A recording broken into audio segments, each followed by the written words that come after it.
హోంమంత్రి అనిత గారు ఒక ప్రెజెంటేషన్ ఇచ్చారు. ఆ ప్రెజెంటేషన్ చూస్తుంటే అదొక ప్రెజెంటేషన్ లాగా లేదు. అనిత ఫ్రస్ట్రేషన్ కనిపిస్తోంది.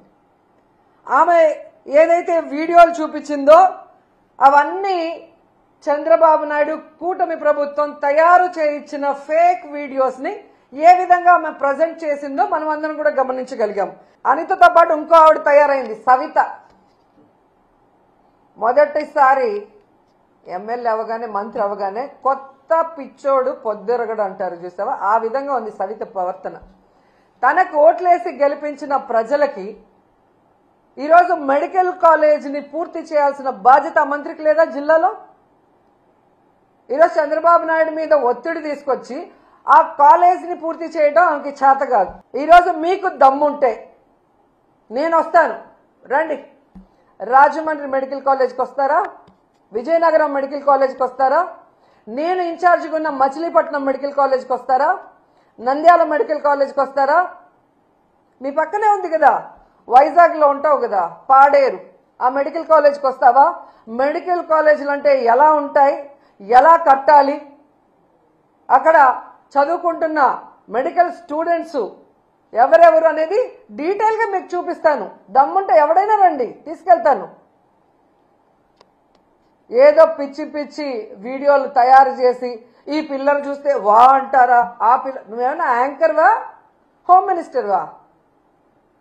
ఏదో షోలో యాంకరింగ్ చేసినట్టు యాంకర్ లాగా మాట్లాడుతున్నావు. పిల్లలు చూసి వావ్ అంటారా అని. జగన్మోహన్ రెడ్డి గారు ప్రజలకి మంచి చేశారు. మీలాగా ఈవీఎంలను మేనేజ్ చేసుకుని అధికారంలో రాలేదు. ఏం మే రోజా అంట, ఏం మే రోజు మన ఇల్లు పక్కన మే అంటే అదొక గౌరవంలే, అదొక మాదిరి గౌరవం. ఏం మే అంటే ఎవరినైనా కొంచెం క్లోజ్ గా ఉంటే, అక్క అంటే కొంచెం హీరోయిన్ కదా, అభిమానం కదా, అందుకని నా ప్రేమ కొద్దీ ఏం మే రోజు అక్క నువ్వు మళ్ళీ వచ్చేసినా అని అభిమానంతో మాట్లాడతాం. ఆంటీ నాకు పర్సనల్ గా ఎలాంటి లేదు కదా,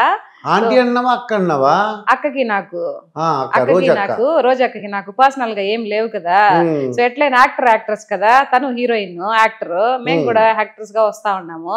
సో కొంచెం అభినయ సంబంధం ఉంటది కదా, అందుక ఇదితో ఏం మే రోజక్క ఇది మళ్ళీ మాట్లాడుతా ఉండమని ఆ బాండింగ్ కొంచెం పెంచుకోవడానికి కోసం కదా మాట్లాడేది. నేను కేసు ఎందుకు వేస్తారు? విమర్శిస్తే కేసు వేస్తారా?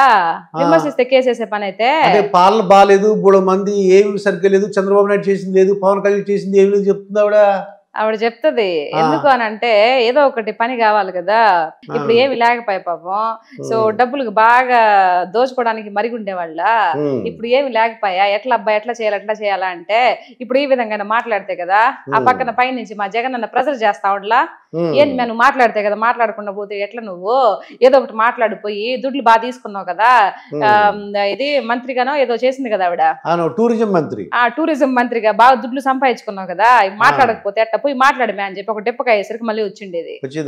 నేను తిరుపతి వెళ్ళా సీత, తిరుపతి వెళ్ళేసరికి అక్కడ మా రోజు కనబట్టలేదు, అత్తమానం వచ్చేసేదండి. ఇప్పుడు రావట్లేదు అన్నారు వాళ్ళందరూ. ఏంటంటావు? ఇప్పుడు తిరుపతి అమ్మ అస్తమానం వెళ్ళిపోయారండి జనాలతో. వెంకటేశ్వర స్వామి వాళ్ళ ఇంట్లో ఒక పెద్ద వెండితో మరి బంగారం పోతుతో ఒక వెంకటేశ్వర స్వామిని పెట్టింది అంటే అంత మాత్రం బంగారం వెండితో వెంకటేశ్వర స్వామిని పెడితే చేసిన తప్పులు నొప్పి అయిపోతాయా? నీకు నాకు తెలియపోవచ్చు కానీ పైన భగవంతుడు తెలుసా? మన లోపల ఉన్న అంతరాత్మ ఒకటే, గుళ్ళో ఉన్న దేవుడు ఒకటే. నాకు సంబంధించి ఇద్దరికి తెలుస్తుంది. ఇక్కడ నేను ఏది తప్పు చేస్తున్నా నా మనసాక్షి తెలుసు, లోపల ఉన్న భగవంతుడికి కూడా తెలుసు కదా. సరేలే ఇప్పుడు నువ్వు పదవిలో ఉండవు కాబట్టి వస్తుండవు కదా, మే రా వచ్చి మొక్కో, వీళ్ళకి దర్శనం ఇప్పిస్తా ఉండవు కదా, పోనీ ఎన్నో కొన్ని లక్షలు తీసుకున్న దర్శనం ఇప్పిస్తా ఉండవు కదా, సరేలే నీ కథ మళ్ళీ చూస్తానని చెప్పా అలా తోసేసాడు అంతే. మొత్తం ఓడిపోయింది, అయిపోయిందిగా. డిపాజిట్లు కూడా రాలేదు కదా, ఎందుకంటే పవన్ కళ్యాణ్ గేట్ కూడా తాకని కదా. అందుకే కదా దేవుడే ఉన్నాడు, ఎవరు తాకని లేదంటావు? అవును, మా రోజు ఎక్కనే దాకనేలేదుగా. అయ్యయ్యో, అంటే అలా అంటే దేవుడు కూడా అలా చేసాడేంటి? మరి అంతే కదా, దేవుడు సాక్షాత్ అక్కడ ఉండేది. అందరూ అనుకుంటారండి వెంకటేశ్వర స్వామి కొండపైన ఉండేది జస్ట్ విగ్రహం అని అనుకుంటారు, రాతి విగ్రహం అని అనుకుంటారు. లేదు, మనసు పెట్టేది కనిపిస్తుంది, అది కరెక్ట్ గా అక్కడ ఉండేది సాక్షాత్తు మనిషే అని అందరికి తెలుసు. దాన్ని అందరికి ఏమి ఇయ్యాలో వడ్డీతో సహా ఇచ్చేస్తాడు. రాజకీయంలో రోజు ఇంక రాలేదుగా. ఈ నెక్స్ట్ వైఎస్ఆర్సీపీలో తను పార్టిసిపేట్ చేసినప్పటికీ కూడా నో ఎమ్మెల్యే నో మంత్రి. నెక్స్ట్ టైం కూడా 2029లో తన లైఫ్ లో రాలేదు. చెప్తున్నాను కదా, ఈ టీవీ భారతీయ టీవీ స్టూడియో మీదుగా చెప్తున్నాను కదా, ఆ, నెవర్.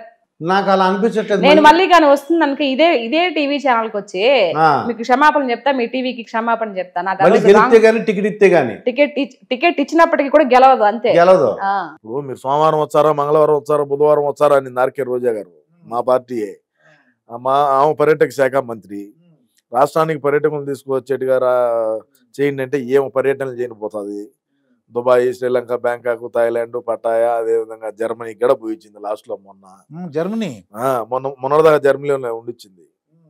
అదేవిధంగా కోటాను కోట్ల రూపాయల అవినీతి, దర్శనం టికెట్లు అమ్ముకోవడం, ఓమని ఆరోపణలు ఉన్నాయి.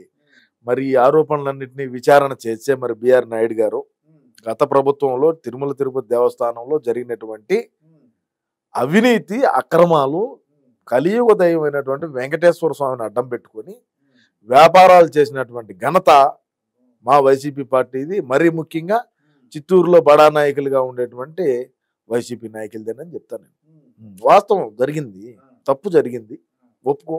రోజా గారు ఏమన్నారంటే ఇక్కడంట ఈ బాబు అత్యాచారాలు పెరిగిపోయినాయి అంట, రాష్ట్రపతి పాలన పెట్టమంటుంది ఆవిడ, దండం పెట్టి రాష్ట్రపతి గారు పాలన పెట్టండి అని. మరి ఇప్పుడు అయ్యే గడిదినే మాట్లాడిందంటే మాస్టర్ గారు మనకి ఏమన్నా అవసరమా? ఇప్పుడు గతంలో మన పార్టీ అధికారంలో ఉంటే ఒక ఎమ్మెల్సీ దళిత డ్రైవర్ని చంపి డోర్ డెలివరీ చేసినటువంటి ఘనత మంది.